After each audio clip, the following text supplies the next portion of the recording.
Салам достор, биздин каналга жазылыңыздар. Башкалар көрсөтпөгөндү биз көрсөтөбүз. МЧС боюнча бир жаңы нерсе сатып алынып атат, пайда болуп атат деп мындай түшүнүктүү маалымат да. 100 единица техника сатып алынат экен, 4 жаңы гидропост салынат экен. Ал эми калган мына Айыл чарба министрлиги мына мен сиздердин көңүлүңүздү бургум келет да.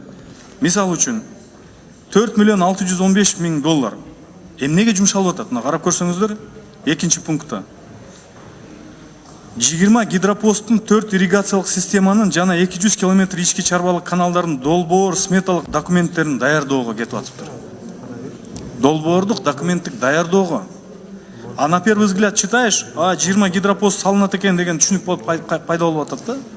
Жок, бир дагы жаңы гидропост жок. Технадзор, изилдөө, иликтөө, долбоорду башкаруу боюнча консультант, айыл чарбаны жүргүзүү боюнча 6000 спанын, уюмдардын мүчөлөрүн жана фермерлердин менен иш алып баруу. Жалпы наркы 4.615.000 доллар. Анан бул жерде описаниеда жазып атасыңар. 150 км бетон долбогон жана 50 км бетон долбогон климаттын өзгөрүү шартына айыл чарбаны жүргүзүү боюнча демонстрациялык иш-чаралар. Эмне бул? Анда биз өткөндө сизге так айтпадык беле? Ушу 4.600.000 доллардын ичинен долбоорлогонго канча? 4.600.000 доллардын канчасы долбоорлогонго кетет? Канчасы демонстрациялык жумуштарга кетет? Эмнени демонстрация кылган атасыңар? 1 километр жаңы канал курулбаса, бир жаңы гидропост салынбаса, эмнени демонстрация, эмнени долбоорлоп атасыңар? Анан кийин, урматтуу коллегалар, мен сиздердин көңүлүңүздөрдү бурам да. Баса белгилеп, аягында бизге акыл үйрөткөндөй кылып жазып атат. Депутаттар, бунун мынчасы 90% грант, эмнели ызылдап атасыңар деген мааниде да. Мына анын ичинен грант түрүндө 4.986.000 доллар. Ал эми өкмөттүн салымы болгону 649.000 доллар деп бизге баягындай укор сыяктуу эметип атат да.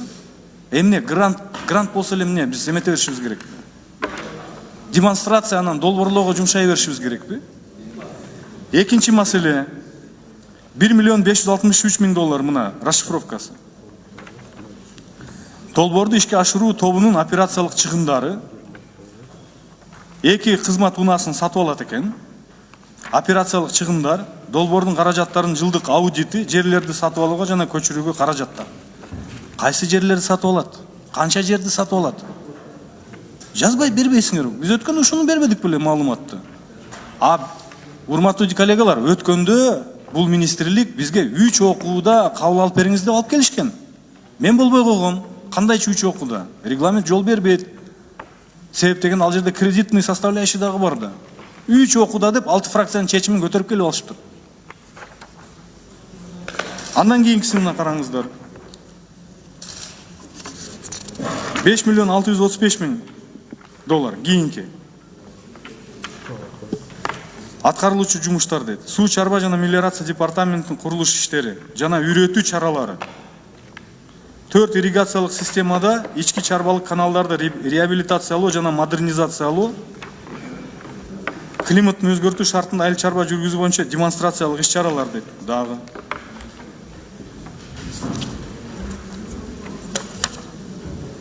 Мен 46 миллион доллардын 15 миллионун эле түшүнүп атам да. МЧС 100 единица техника сатып алат экен, хорошо. 31 миллион доллар эмне эффект алып атабыз? Бир суугат жер кайракы жерден жаңы жер албасак жыйынтыгында.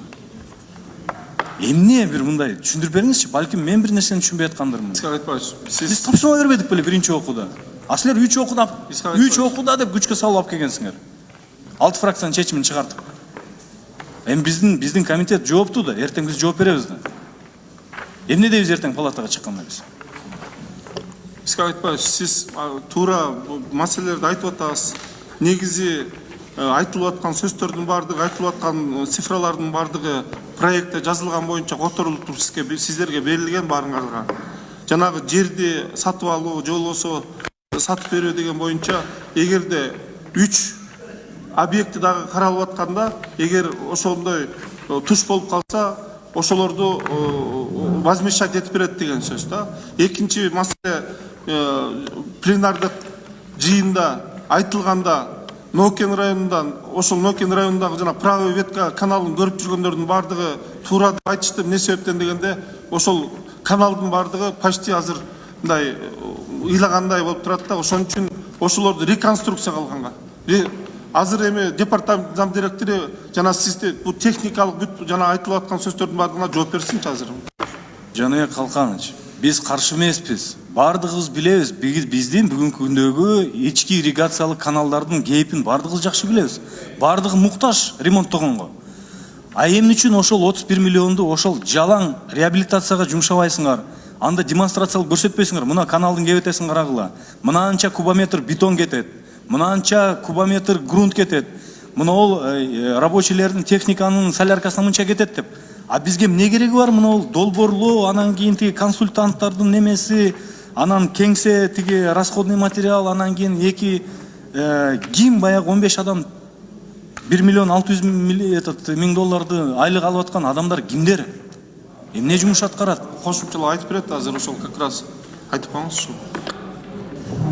Саламатсыздарбы, урматтуу депутаттар. Сиз айткан маселелер боюнча токтолууга. Вы представьтесь, вы кем будете? Стенограмму боюнча, да? Хотчи? Мен суу чарба жана мелиорация департамент башкы директорунун орун басары Жусуматов. Вы знаете, Ислах Атбаевич, меня порождает такая мысль, такое вот соглашение мы рассматриваем, да? Такую сумму мы рассматриваем, столько вопросов вытекает. Ни министр не приходит, ни директор департамента водного хозяйства. Вот вы знаете, вот это есть и ваше отношение к всему. Уважаемый представитель правительства, вы возьмите на заметку и представитель президента. Куда они, вот я не знаю, такие, вот тот раз мы в первом чтении рассматривали, такой здесь пыль до потолка, это вопрос стояли, мы концепцию мы приняли, к сожалению, но нам четко расписали эти суммы, и так-то. И вот все сегодня расписали, вот 15 человек, и это все, покупка земель, а еще не предвидены расходы, Жаныбек Калканович говорит, обратно будем закупаться. Ну, в конце концов, мы же должны уже подходить к этим вопросам. Давайте, уважаемые коллеги, можно не рассматривать, отложить вообще, чтобы они знали. Пускай к премьер-министру идут и отчитываются. И, конечно, это все. Я вот вношу предложение снять повестку дня и вообще не рассматривать, пока не подготовлен будет. Пускай вице-премьер курирующий придет, попросим, я попрошу вице-премьер-министра прийти, курирующий, который сельскохозяйство. Регламент сактайлы. Ислам Айтбаевич, бул жерде Эркин Урайымович премьер-министрди чыпыртып, ошол 19-жылдын эмеси боюнча кетти. Азыр кошумчалап коет, ошолордун баардыгын туура тактап айтып берет. Сизге сөз бердим. Сиз сөзүңүздү мен сизге сөз бербедимби? Жооп бериңиз. Рахмат. Мен ошо жанакы каражаттардын бөлүнүшү боюнча сиздерге маалымат берейин. Сиз айтып аткан 1 миллион 563 миң 803 доллар долбоорлорду ишке ашыруу тобу. 14 адам, кеңсе чыгымдары, 2 кызмат унаасын сатып алуу, операциялык чыгымдар, долбоордун каражаттарын жылдык аудити, жерлерди сатып алуу деген бул деген жанакы кээ бир объектилерди жол сергеткен жерлердин астында үлүш жерлер болуп калышы мүмкүн. Ошону каражаттын жанакы чыгымдарын биз төлөп берип турган жерди калыбына келтиребиз да. Ошол жөнүндө кээ бир жерлерде болсо кээ бир үйлөрдү жылдырууга туура келет. Ошондуктан ошол жанакы жерлерди сатып алуу жана көчүрүү деп ошондой деп айтылат да. Бул сумманын 1 миллион 442 миң 803 бул жалаң грант эсебинде болот. Андан кийинки чыгым сиз айтып аткан 4 миллион 655 миң 778 доллар бул 20 гидропостторду 4 ирригациялык системаны анын ичинде 200 километр ички чарбалыктагы каналдарды, Вунтуркос каналдарды дагы долбоор сметаларын даярдоо, техникалык надзор, изилдөө, долбоорлорду чыгаруу, долбоорду башкаруу боюнча консультант, айыл чарба жерлерин иштеп жаткан 600 СПАнын уюмдарынын мүчөлөрүн жана фермерлер менен иш алып баруу боюнча ушул жанакы көрсөтүлгөн сумма болсо ошого багытталган. Андан кийинки чыгым 5 миллион 635 миң 914 доллар. Ал болсо 4 ирригация системаны жана анын ичиндеги сопутствующий деп коет, анын экинчи порядокты, экинчи катардагы ички чарбалык каналдардын жалпы реабилитациялоо жана модернизациясын өткөрүү. Бул жалпысынан 150 километр бетондолбогон жерлерди бетондоо, каналдарды 50 километрин кайрадан калыбына келтирүү иштери. Анан климаттык шарттардын өзгөртүү айыл чара жүргүзүү боюнча демонстрациялык иш-чаралар. Бул деген жанакы климаттын өзгөрүшүнө жараша сууларды топтоо, сууларды пайдалануу жана жанакы жерлерди климатына жараша жерлерди туура пайдалануу боюнча бул ушул тоже ушундай 5 миллион 635 миң ошого неметилген да. Бул эми бүт бардыгы анализден өткөн. Андан кийинки чыгым 15 миллион 393 миллион 393 миң 189 доллар. 4 ирригациялык системасы жанакы 4 деп айтып атпайбыз. Анын бирөөсү жанакы пилотный деп жанакы проверканы айттык. Ал деген жанакы пилотный болуп ошонун негизинде кандай жерлер учурайт? Ички чарбалык каналдар кандай болот? Селезащитный сооружениялар барбы жокпу? Ошолорду пилот катары изучать этип турган койгон. Ошонун негизинде бул жерде 15 миллион 293 миң 199 доллар кетет. Бул 4 ирригациялык системаны башка каналдарды жана модернизация. Бул только каналдардын гана ремонтуна кетет да. Жана пилотный бир канал, андан сырткары жана 3 дагы. Жок, дагы бир жолу так айтып коюңузчу, канча сом, канча километр каналдын ремонтуна кетет? Ремонт 15 миллион 293 миң 189 доллар.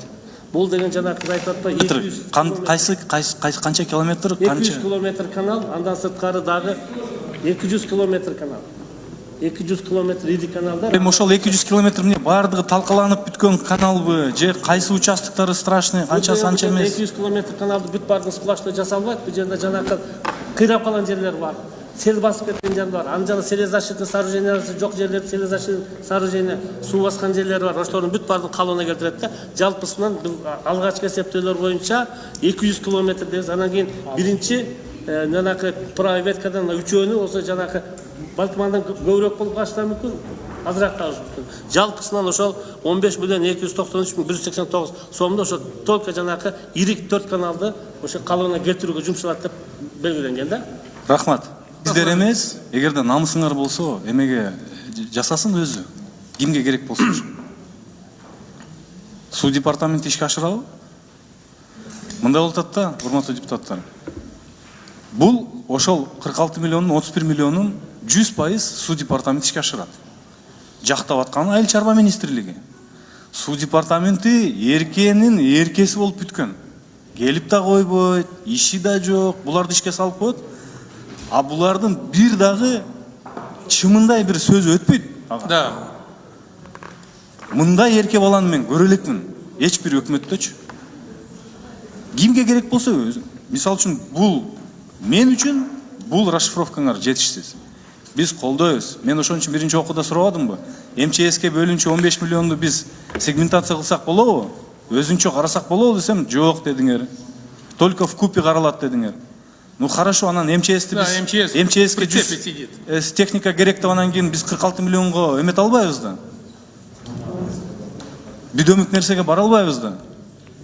Ошондуктан мен да Бакадыр Исхаковичтин эмес сунушун колдойт элем. Ким ишке ашыра турган болсо, келсин дагы түшүндүрүп берсин персонально. Шашылыш бул биз каникулга чыкканга чейин 3 окууда кабыл ала турган маселе. Биз эртең бүрсүгүнү палатага карабасак, биз үлгүрбөй калабыз. Ошондуктан жыйынтыктайлы мен Бакадыр Исхаковичтин сунушун добушка коем.